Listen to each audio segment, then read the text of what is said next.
ময়লার জঞ্জালের পাহাড়কে উপেক্ষা করে লড়াই চালিয়ে যাচ্ছেন হাওড়ার 7 নম্বর ওয়ার্ড কাউন্সিলর পম্পা ব্যানার্জি। সমস্ত প্রতিকূলতাকে অগ্রাহ্য করে এই ওয়ার্ডের মানুষদের জন্য কাজ করে যাচ্ছেন পম্পা ব্যানার্জি। আমি ওয়ার্ডের 7 নম্বর ওয়ার্ডের জন্য ডেভেলপ করেছি। আমি মৈনাথ পাড়ায় পার্কিং হয়েছে, রাস্তা হয়েছে, জল যার সার্চার লাইন হয়েছে, কলাবাগানে পুকুর হয়েছে, ত্রিফলা লাইট হয়েছে।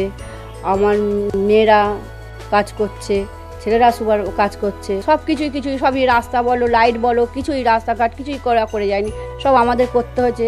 শুধু আমি কেন, আমাদের যত সব এমআইসি বলো, কাউন্সিলর বলো, সবাই আমরা জোট বেঁধে আমরা এক পরিবারে আমরা কাজ করেছি। 7 নম্বর ওয়ার্ডের প্রেসিডেন্ট অনিল ব্যানার্জি সবসময় দিন রাত আমার পাশে আছে। আজকে উনি আমার সাথে না থাকলে আমি এত দূরে এগাতে পারতাম না। আর তাকে এই কাজে যোগ্য সহায়তা করছেন এই 7 নম্বর ওয়ার্ডের তৃণমূল কংগ্রেসের সভাপতি অনিল ব্যানার্জি। এই বামুনগাছি 7 নম্বর ওয়ার্ড হাওড়া জেলায় প্রচুরভাবে অসহায় বলতে গেলে 7 নম্বর ওয়ার্ড পড়ে রয়েছে। 7 নম্বর ওয়ার্ডে আমরা সারা হাওড়া জেলার জঞ্জালকে মাথায় নিয়ে একটা পাহাড়ের স্তূপ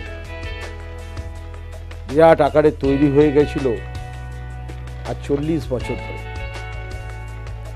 সেই স্তূপটা মাননীয় গৌতম চৌধুরী এমআইসি কনজারভেন্সি, সেটাকে আমি বলে মোটামুটি বন্ধ করা হয়েছে এবং উনি চেষ্টা করছে যে এই ভাগাড়টাকে তুলে নিয়ে গিয়ে অন্য কোনো জায়গায় শিফটিংয়ের যাতে করা যায়। দেখবেন বামুনগাছি ব্রিজের এপার এবং ওপার, মৈনাথ পাড়া থেকে আরম্ভ করে আমাদের বামুনগাছি ব্রিজের এপারে এ রোড পর্যন্ত আমরা হাইমার্কস লাইটে আলোকিত করে দিয়েছি। এখন নির্ভয়ে মা বোনেরা এবং যারা আমাদের বিক্রেতা বাজারের, তারা অনায়াসে যাতায়াত করতে পারে। অনেক ছিনতাই, ডাকাতি, চুরি সবই বন্ধ হয়ে গেছে। অলি গলিতে আমরা ঢালাই রাস্তা করে দিয়েছি, ডি রোডে আমরা রাস্তা ঢালাই করে দিয়েছি, লিলুয়া থানা অবধি এ রোড থেকে ত্রিফলা লাইট দিয়েছি। আমরা চেষ্টা করছি যে আরও লাইটের ব্যবস্থা করার জন্য। মেয়র সাহেব আমাদের দিয়েছেন। আমরা বিবেকনগর বলে একটি জায়গা আছে, প্রচুর জল জমে, আগাগোড়ায় জল জমতো, এখন আরও বেশি জমছে ওই খালের ধস নামার জন্য।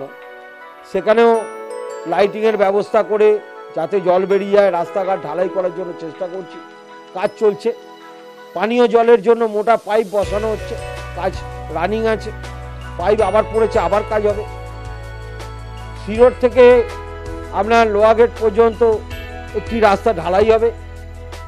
বি রোড কলাবাগান রাস্তা ঢালাই হয়েছে।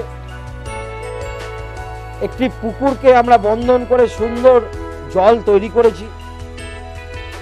আমাদের দিদির জল ভরো যে প্রকল্প আছে সেটা আমরা পালন করেছি।